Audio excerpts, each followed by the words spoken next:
Bendito um só Altíssimo Deus, Criador dos céus e da terra, quem dá vida e faz perecer a perversidade.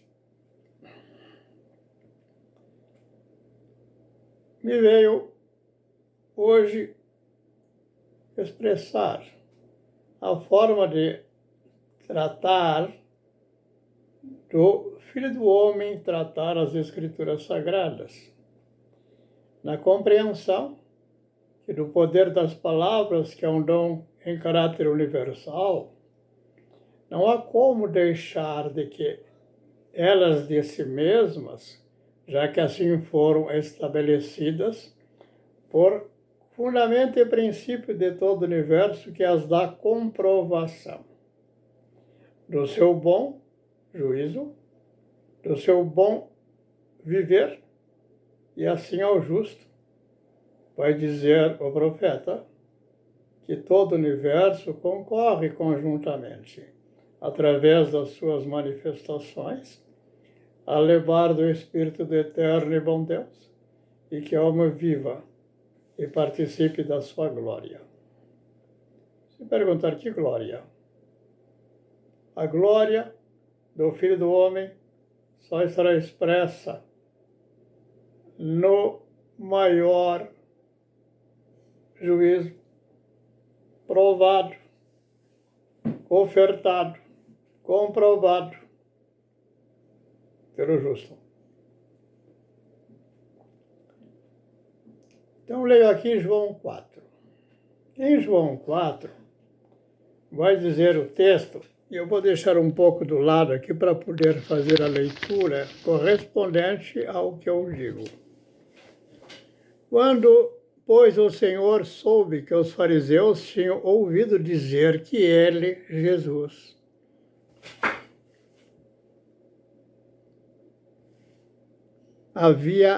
fazia e batizava mais discípulos do que o João.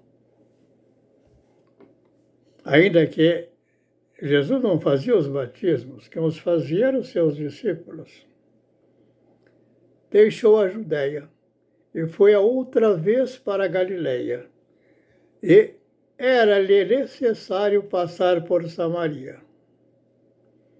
Chegou, pois, a uma cidade de Samaria, chamada de Sicar, junto da herdade que Jacó dera a seu filho Jacó.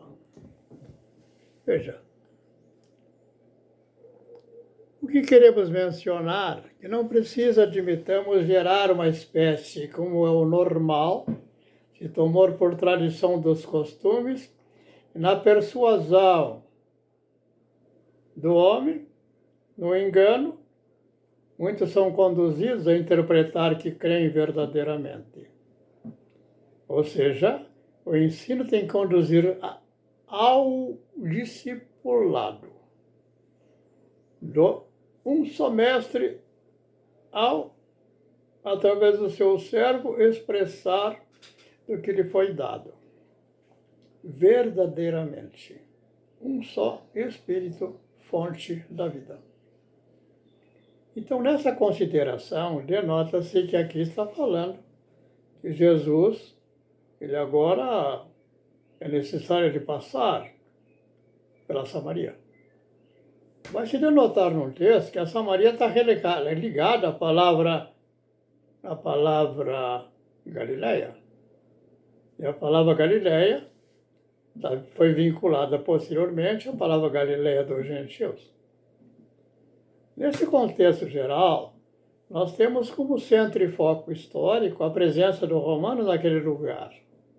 E na Síria, que seria hoje aquela terra destruída acima do Líbano, próximo do Irã, a imagem das divisões de César. 10.000 homens armados, prontos para matar. Não tinham misericórdia de ninguém. Retornamos. Mas é importante eu compreender onde é que fica de fato essa Samaria.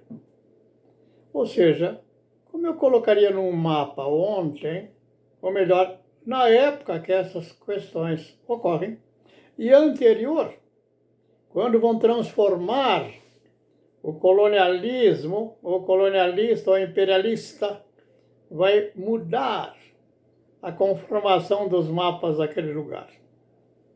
Então, vamos compreender que é um mapa anterior, em que define, a partir da figura de Jacó, agora um remido em Israel, cujo nome Israel significa o remidor, ou seja, o seu Messias, seu Salvador. Esse Israel não está por palavra do Estado político, como hoje estabeleceram. Ela por si só não tem tal grau de autoridade e poder, e nem deve tomá-lo, porque é usurpação. Se assim foi compreendido, retornamos. Lembram bem que Jacó teve 12 filhos. Mas desses 12 filhos, existe um dentre eles que chamava-se José. Existe um outro filho de Jacó que chamava-se Benjamim. O Benjamim era o filho mais novo. Mas o Jacó, no espírito que lhe foi dado da remissão no seu Salvador, o Mashiach, com o nome Israel, a que eu chamo também, e a mesma imagem do espírito do Filho do Homem, de uma só cabeça em caráter eterno. Ou seja, segundo a ordem de Melquisedeque, de um só Criador dos céus e da terra, e que oferta a vida a todo homem que busca conhecê-lo. Assim retornamos a compreender que na ocasião de Jacó não havia o tal mapa. Lembra que vai se formar um povo chamado hebreu. Mas esse hebreu não surge de nenhum dos filhos de Jacó. Esse hebreu vai surgir de um nome chamado Abraão. Mas o Abraão não é não está nessa visão de procedência. Se eu chamo que ele é um hebreu, ele é segundo o Espírito Eterno.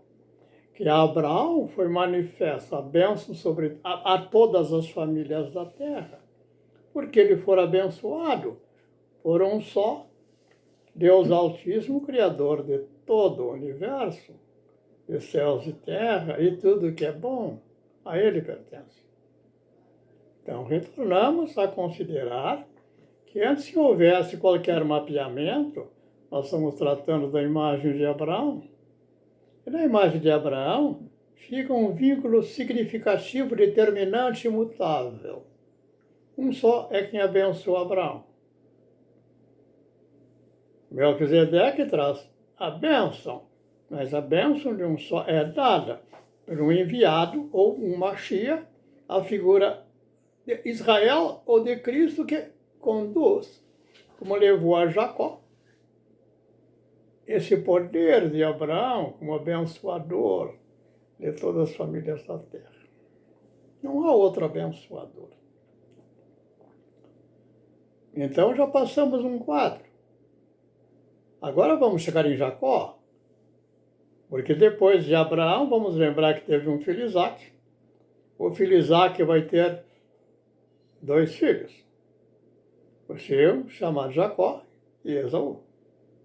Recordam bem que o Esaú, que era totalmente desleixado a respeito das questões fundamentais da essência da vida, era um caçador. Ele vivia da caça. Estava sempre pronto a armar os artifícios, as armações, as arapucas, o que fosse, para que pudesse alcançar a sua caça. Lembram que ele vende o seu direito chamado de primogenitura, ou aquele que tem a herança fundamental ou maior que o que vem depois, sempre dizendo que é um anterior com esse poder de herança. E esse poder está estabelecido numa ordem também estabelecida. Está por dizer, antes que venha um posterior, aquele que é anterior lhe dá a subsistência a um e a outro. Está numa sequência. E está dito também que ninguém pode dar aquilo que antes não tenha recebido. Isso é uma lei. Ninguém de si próprio se torna um sábio, de um juízo eminente. Não, não há possibilidade. Porque a lei já estabeleceu o processo de como, a partir de uma semente, nós vamos ter o fruto de uma árvore. E da sua aparência frondosa, e também de muitos frutos, e também dos frutos que não são muito agradáveis. Ora, a imagem que aqui está ligou a palavra da semente da árvore e de seus frutos a exatamente a multidão depois de gente que vai surgir a partir de um nome determinado da história.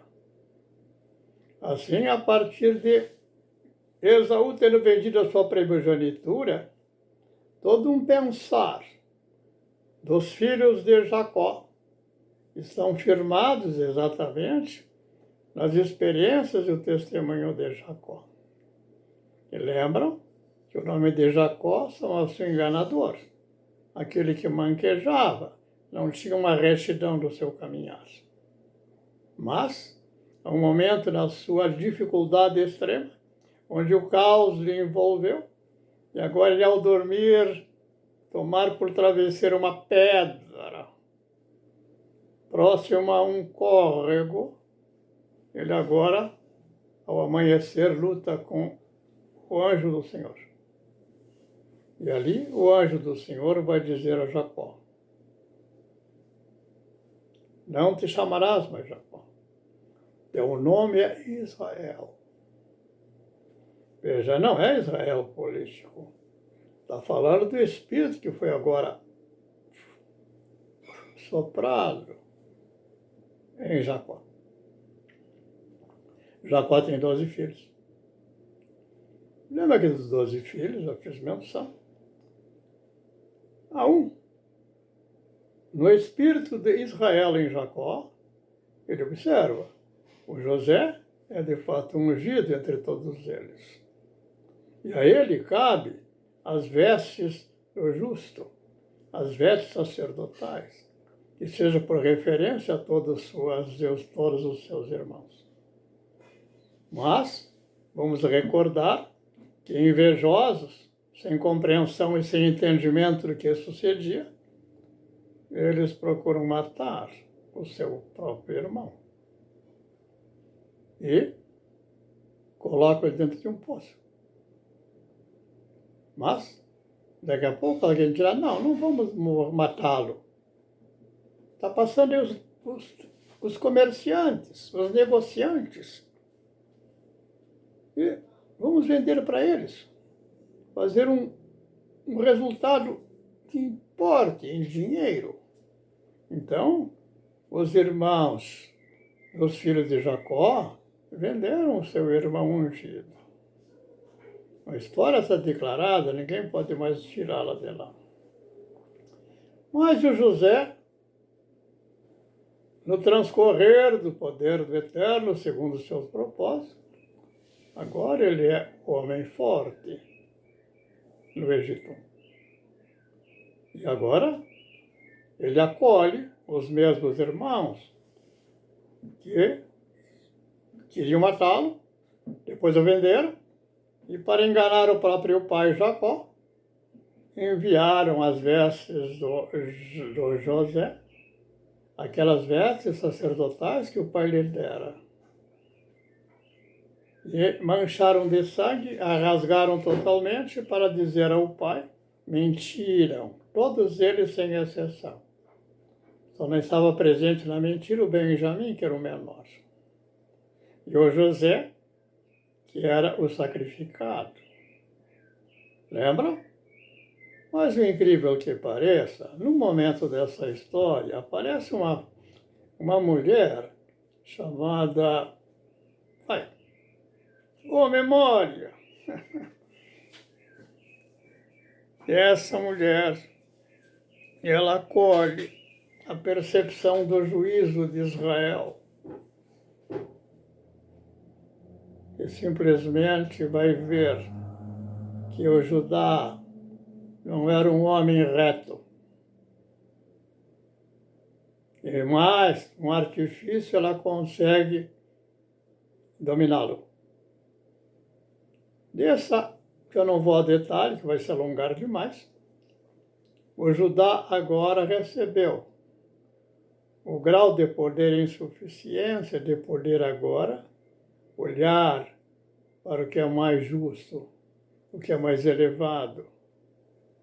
E nesse momento, agora também está correspondente a um momento em que o José, ele vai exigir dos seus irmãos que foram buscar alimento lá na terra do Egito, que eles trouxessem seu irmão mais novo e trouxessem seu pai.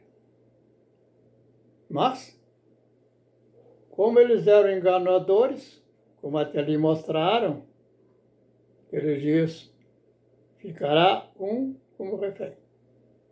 É no momento que o Judá se sente mais fortalecido, após a demonstração e ensino da sua mulher, ele vai se propor a ser esse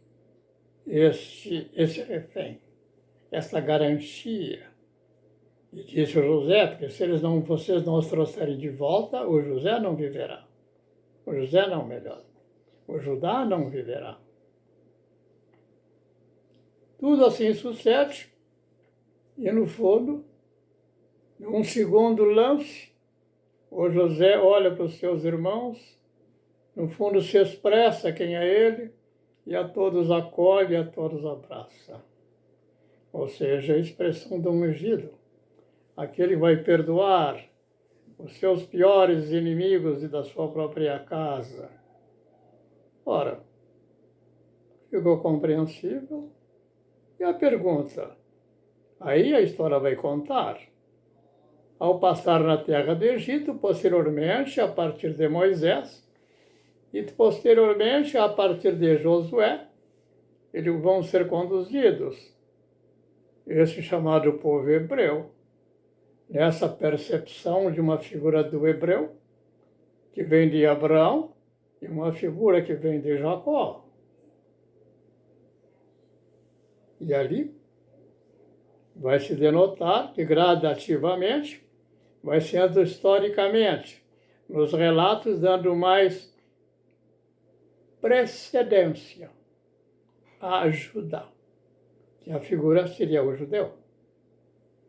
Mas isso é verdadeiro?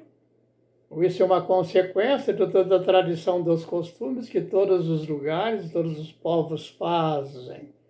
A sua própria história pela metade. Assim? Compreendido? Vamos considerar. Então Jesus está no poço. E a samaritana, aguardando ali. Diz que os seus discípulos foram comprar comida na cidade. Mas ele vai falar da importância do homem, da sua essência de dar sustentabilidade ao seu corpo, a respeito da necessidade de comer, beber e vestir. Jesus não foi buscar comida na cidade. Ele chegou junto ao poço, à fonte, lá onde toda a compreensão, todo o sentido da vida está sintetizada. Então ali ele espera. E vem a mulher samaritana. Por que ele está na Samaria? Aí veja, quando o povo de Israel, chamado de Israel, vamos chamar o povo, em geral, o povo que abrangia as 12 tribos, e mais parte dos filhos agora de José, com uma mulher egípcia, eles vão se instalar naquela terra. Aí eu preciso pegar como é que era o mapa quando eles entram na terra, naquela ocasião. Aí eu preciso pegar um mapa quando agora está a presença do judeu. O templo de Salomão está na expressão do templo de Herodes. Mas eu preciso pegar um mapa No tempo do romano, e também, posterior ao romano, no tempo de que a Segunda Guerra Mundial e outros fatos anteriores vão suceder, e na Segunda Guerra Mundial, os vencedores vão fazer partilha de domínio sobre aquele lugar. Entre eles está os Estados Unidos, a Inglaterra e a França. Eu não recordo se a Rússia tomou parte dessa divisão. É só consultar. Qual foi a parte que foi dada à Rússia? Seria interpretar que ele sustenta a figura do Irã ou alguma coisa, ele teria parte nisso. Nem do Irã tinha, porque os Estados Unidos colocou aquele que era o seu próprio manipulado, na figura de alguém que tinha que ter a imagem diante do povo como de um homem excelente, um valor. E assim cada um fez com seu próprio lugar, todos sem exceção, a Inglaterra e a França. Ora, colocaram seus títeres, mas não era esse o juízo de Deus. E assim ficou confuso aquele lugar. Ficou um caos gerado para cada interesse, como fosse possível partir aquela região de maneira a tal grau, com interesses tão divididos, em que depois querem conciliar através da OTAN ou através de outra forma de uma formação militar, que eles vão chamar também de comercial. Mas a figura fica. Jesus está junto ao poço de Jacó. O lugar é Sicar. Eu não lembro uma figura importantíssima que a história das Escrituras Sagradas menciona a respeito de Sicar. Mas vocês podem buscar. Sicar. Qual é, de fato, a importância do seu relato dentro dessa história que eu estou vos declarando e contando? Pois é lá que está o poço. Chega a mulher e diz. E ele diz. Jesus diz. Mulher, não chamou ela de samaritana. Nem chamou de trans. Não, mulher. Dá-me de beber. Como? Você não é um judeu? O que é judeu? Um filho do cabeça da tribo de Judá. E ele diz, por quê? Completa ela. O judeu não se dá com o samaritano. Pedir água para um samaritano enquanto vai para uma mulher. Veja.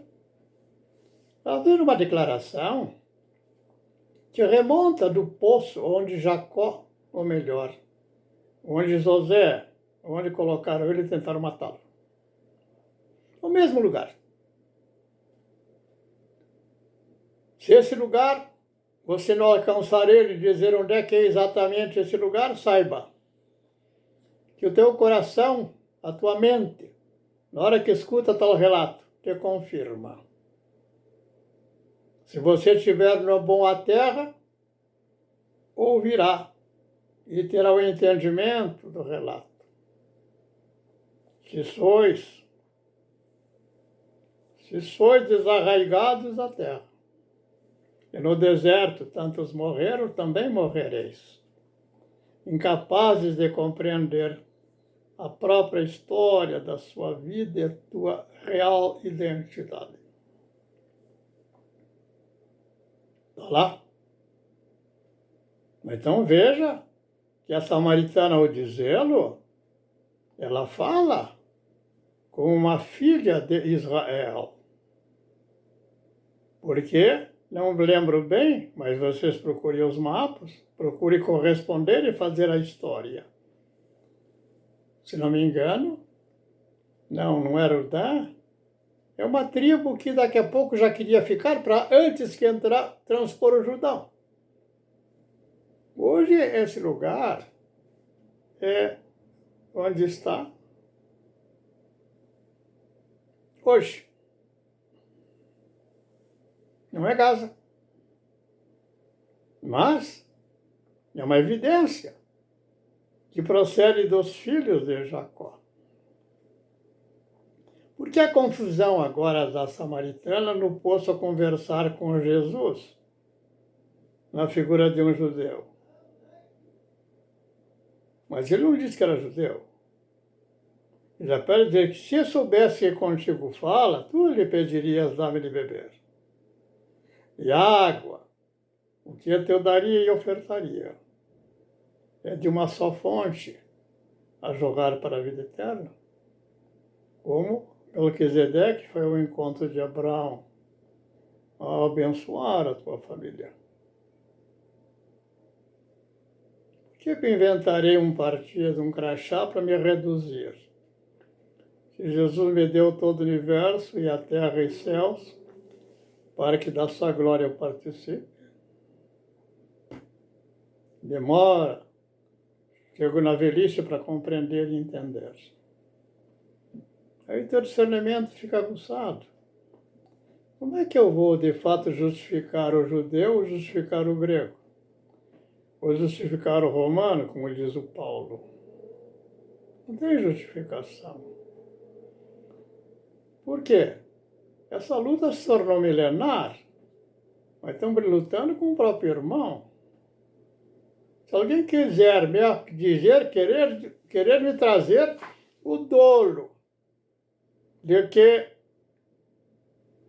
o samaritano, ou esse e aquele, não é um dos irmãos dos filhos de Jacó, eu digo, mas para aí. Então nós temos que tirar das escrituras sagradas, da Torá, que foi escrita por Moisés, a figura do abençoador, um só, a figura do Melquisedeque, rei, sacerdote, justiça e paz, e a figura de Abraão. Mas enfim, por que essa guerra toda e essa luta, com tanta ira e tanto ódio?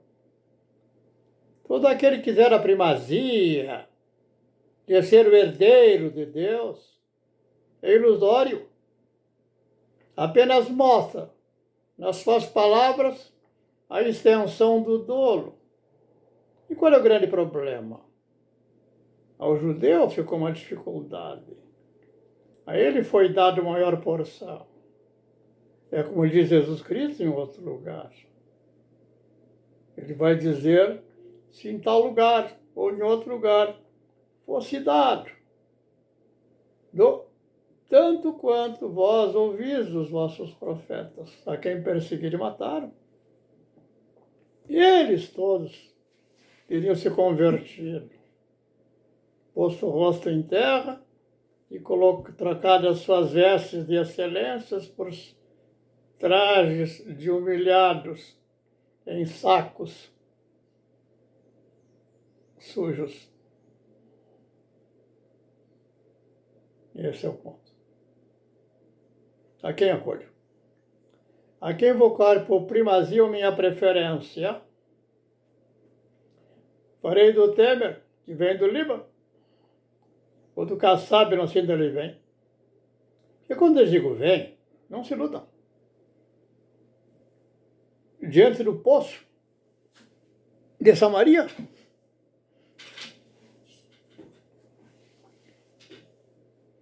está a mulher samaritana. Agora veja que coisa incrível. Então não cessou o ódio um contra o outro. Mas a pergunta fica, mas o ódio é contra quem verdadeiramente? E Moisés está declarado. Quando murmuram contra o Altíssimo Deus, Moisés interpreta que murmuravam contra ele e Moisés, e o Altíssimo diz, olha Moisés, não é contra ti, é contra mim. Ora, mas o José é a expressão do Mashiach, é a expressão daquele que veio para abraçar os seus irmãos na ignorância. Mas não foi suficiente. Da mesma semente de Jacó, procede outras figuras desprevíveis, que vão contender que Moisés, para ter de fato o domínio da Assembleia, onde se reunia para decidir os grandes juízos que procediam de Israel, no espírito de José.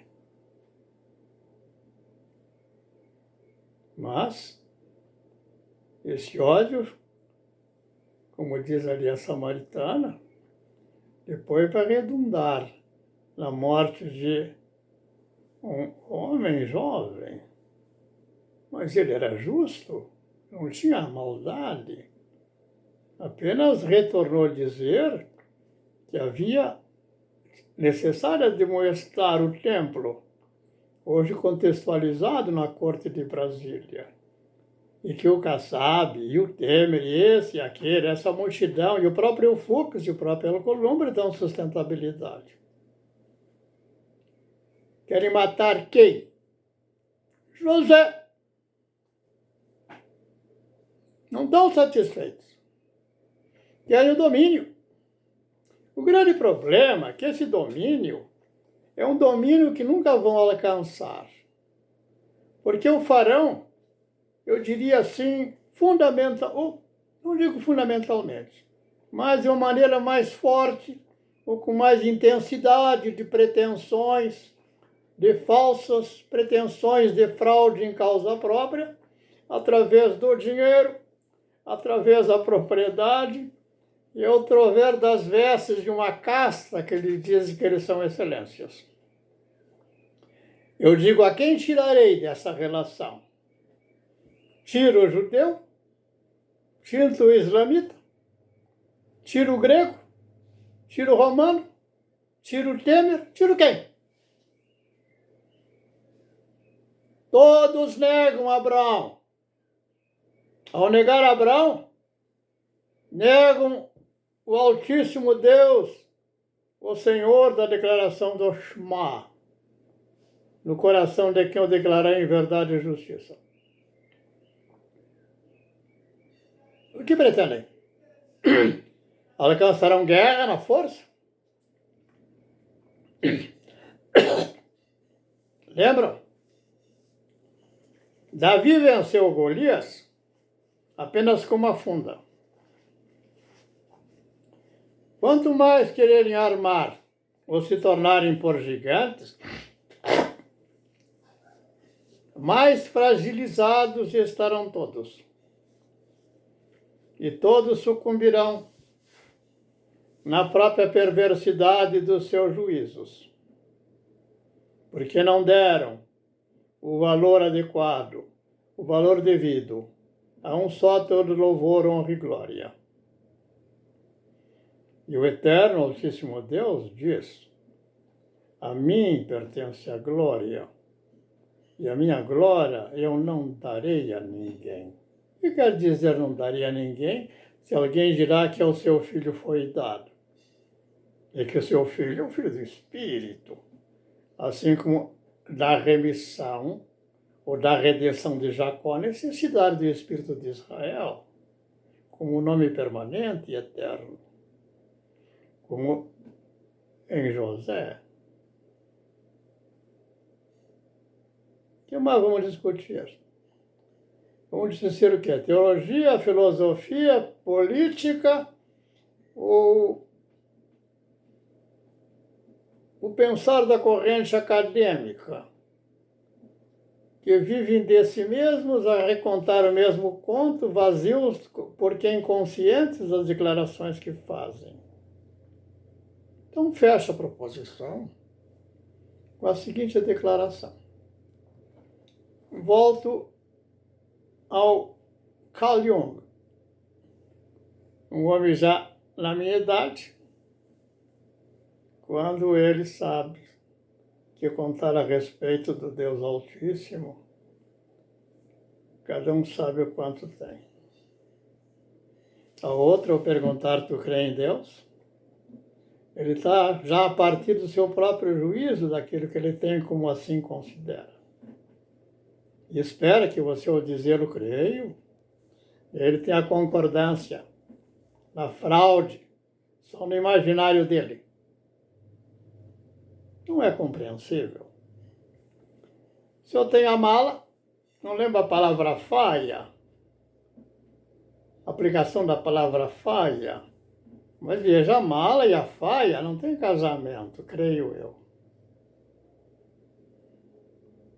Se vem a palavra mala, a palavra que prontamente, dentro de Corte de Brasília, acolheria, é exatamente o fundo eleitoral e o fundo partidário, e toda essa bagunça, esse caos da economia, porque o ladrão não está preocupado com nada.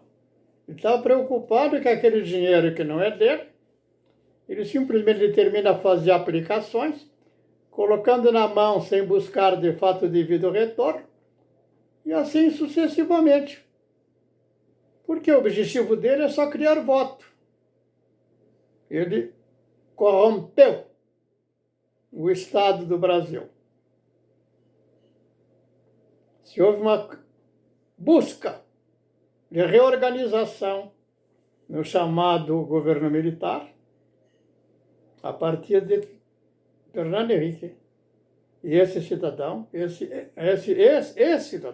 esse ladrão, solto da prisão, teórico, que ele continua prisioneiro. A prisão é mental, é espírito. Não é uma questão que o corpo que está ali fora, teoricamente, diga que ele é livre, não é livre. Se tornou um insano a tal grau, não tem mais como fugir dali. Aí, mas estás falando do quê? Do Poço de Jacó? Qual é o vínculo? Quem acolheu uma fonte a jogar para a vida eterna, não procura mais compreender, porque nessa busca da fonte, ele alcança a percepção de que os outros ainda estão no Poço de Jacó. É como dissesse no próprio Poço de Jacó, também em perder pelos outros filhos todos, conformados nos padrões do seu sogro, que era um enganador. Agora aquele que era justo em Israel, esse é o perseguido.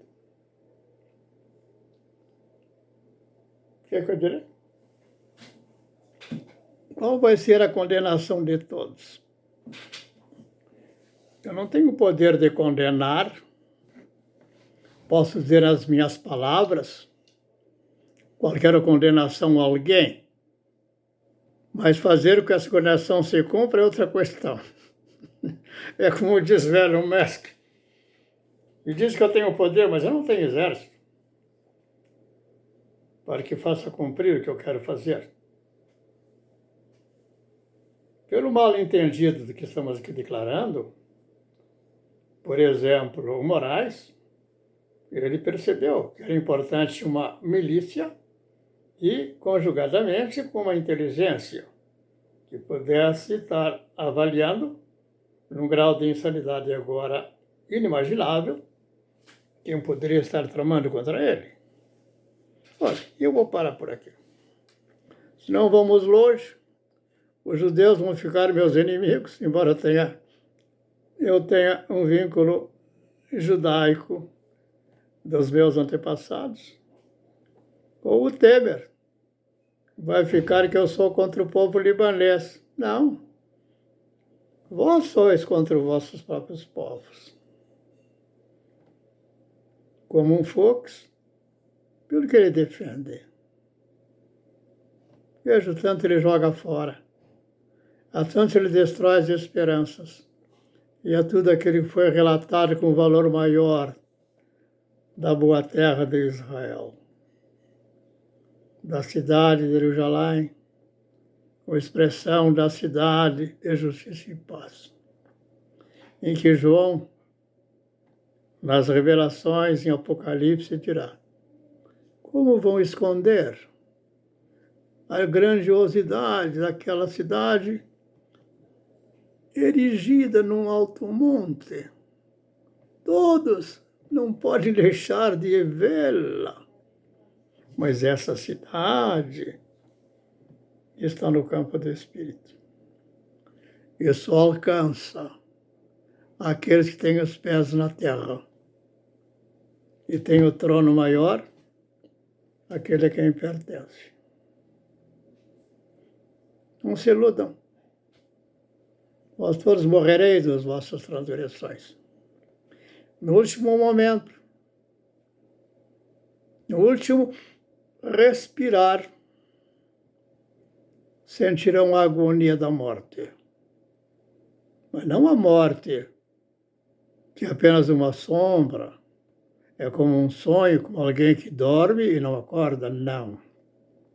Essa é a segunda morte. E está dito por todos os profetas de Israel.